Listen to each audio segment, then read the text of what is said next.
Hakuna mwanamke anayeteseka kwenye maisha ya ndoa kama yule ambaye anaishi kwenye mtazamo wa kwamba mwanaume hata umfanyie nini haridhiki. Kosa kubwa ambalo huwa linafanywa na baadhi ya wanawake ni kuamini kwamba mambo ya ndani ndio main point ambayo inabeba ndoa. Wanawake wengi wanaamini kwamba wakikamilika kwenye mambo ya ndani, ndoa zao zinaweza kuwa imara, ndoa zao zinaweza kuwa bora, na ndoa zao haziwezi kuwa na usaliti. Jambo ambalo sio kweli. Wengi huwa mnakosea kufikiria hilo. Ngoja kwanza nikwambie kitu kimoja. Kitu ambacho kinasababisha mwanaume amuoe mwanamke sio kumuona amekamilika kwenye mambo ya ndani. Mwanaume huwa anazingatia apate mke bora, apate msingi bora kwenye ndoa yake. Msingi bora ni nani? Msingi bora ni mwanamke. Sisi wanawake kwa kuambiwa kwamba tuko chini ya wanaume ilimaanisha kwamba sisi ndio msingi wa ndoa zenyewe. Kwa hiyo mimi nikilegalega, ndoa haiwezi kuwa nzuri, na mwanaume akichagua msingi ambao sio mzuri, maana yake ndoa haiwezi kwenda popote. Kwa hiyo mwanaume kabla ya kuoa huwa haangalii ukamilifu wa mwanamke kwenye mambo ya ndani, bali anaangalia ukamilifu wa mwanamke kwenye upande wa kimaisha zaidi, kwa sababu ndoa ni maisha kamili. Kwa hiyo anajua kuna maisha baada ya mambo ya ndani. Kwa hiyo huwa anachagua mwanamke ambaye yuko bora kimaisha kiujumla, sio kwenye upande wa mambo ya ndani tu. Kingine ninachoweza kusema ni kwamba sisi wanawake wengi ni watu ambao huwa tunapata bahati ya kuexperience vitu fulani kwenye maisha yetu, lakini huwa hatuchukui funzo lolote.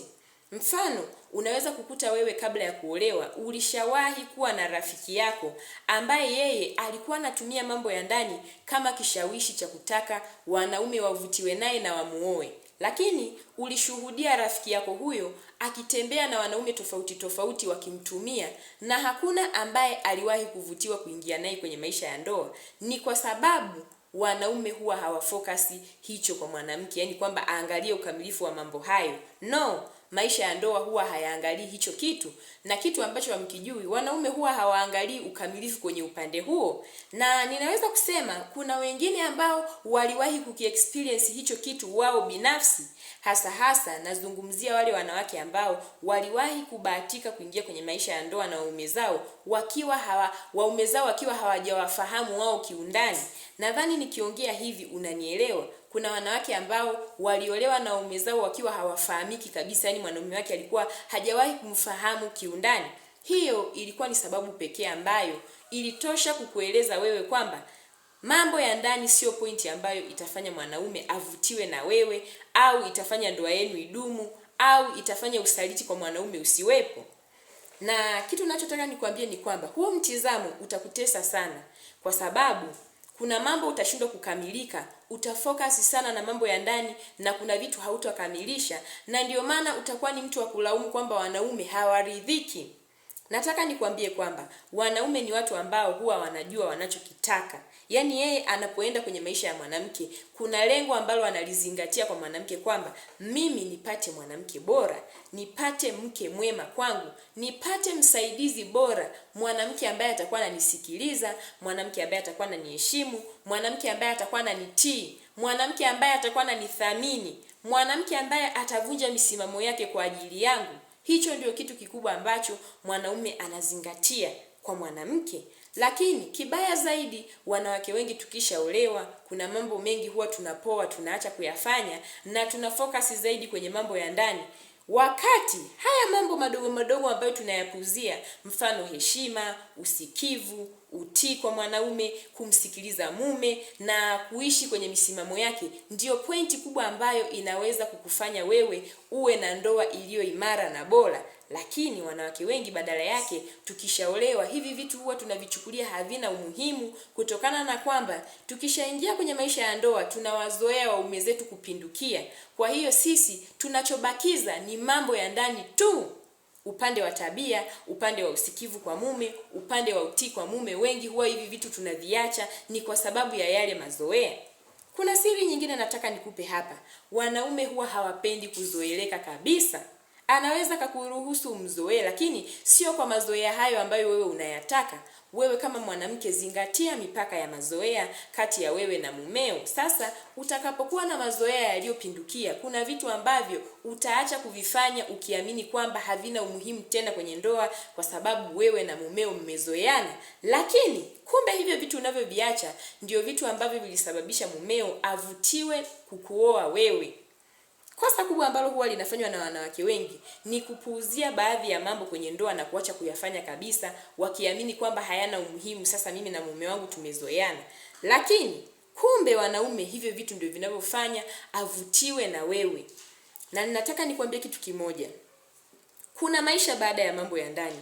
Ili wewe mwanamke ndoa yako iwe imara, iwe bora, inatakiwa ukamilike kwenye nyanja zote. Hasa hata hayo mambo ya ndani usipokuwa vizuri, hiyo haina umuhimu. Kitu chenye umuhimu zaidi kwenye maisha ya ndoa ni wewe una nini cha zaidi. Una nini cha zaidi kwa mwanaume wako? Kwa sababu pengine mwanaume wako kabla ya kukuoa wewe alishakuwa kwenye mahusiano na wanawake tofauti tofauti na walikuwa vizuri kabisa kwenye mambo ya ndani, lakini mwanaume wako hakuwahi kuvutiwa kuwaoa hao wanawake kwa sababu hawakuwa na pointi ya msingi. Mwanaume kuna kitu ambacho huwa anahitaji kwa mwanamke, hasa sio hayo mambo ya ndani kabisa. Anataka mwanamke ambaye ana zaidi ya mambo ya ndani.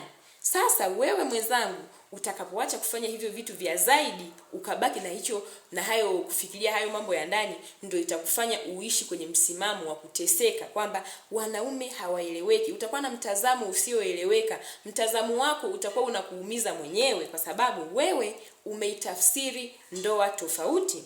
Ngoja nikwambie, nyinyi wanawake wengi ambao mnaishi sasa hivi kwenye mtazamo wa kwamba mwanaume hata umfanyie nini haridhiki, nyinyi ndio mpo kwenye makosa, wala sio wanaume hao. Na naweza nikakwambia ukweli halisi ambao wengi hamwezi kukubali. Ni hivi, mwanamke ukishakuwa na madhaifu wewe huwezi kuyaona, lakini mwanaume ndio mtu pekee ambaye anayaona hayo madhaifu yako. Kwa hiyo wewe kwa kuishi kwenye mtizamo wa kwamba wanaume hawaridhiki hata uwafanyie nini, hicho ni cha kwanza kuonyesha kwamba wewe tayari una changamoto, hauko sawa. Mwanamke ambaye unajielewa, una akili timamu na umekamilika, huwezi kufikiria kwamba hicho ndio kitu pekee ambacho kimebeba maisha ya ndoa. Kwa hiyo ninachotaka kusema hapa hasa ni nini? Ni kwamba wanawake wengi tunafanya makosa ambapo tunachukulia mambo ya ndani kama pointi ambayo inabeba ndoa zetu. Kwa hiyo wewe mwanamke ambaye unaishi kwenye mtazamo huo, asilimia kubwa nataka nikupe ukweli ambao pengine wewe hujawahi kujua, ni kwamba wewe una madhaifu kwenye upande wa tabia ambazo ndio zimebeba muhimili mzima wa ndoa. Mwanamke utakapoanza kuishi maisha ya kuamini kwamba mwanaume hata umfanyie nini haridhiki, hilo ni kosa la kwanza, kwa sababu wewe unaamini hicho nini ndio kimebeba ndoa yako. Badili mtazamo wako leo na ujichunguze. Angalia tabia zako, je, hujabadilika ama umebadilika, ili upate jibu la kitu ninachokiongea. Mwanaume ni mtu ambaye anajua anachokitaka. Kama ulishawahi kushuhudia mabadiliko ya mumeo na mumeo unamjua alikuwa ni mtu mzuri, hilo sio jambo la kawaida, sio jambo la kumlaumu yeye peke yake. Geuka na ujichunguze wewe pia.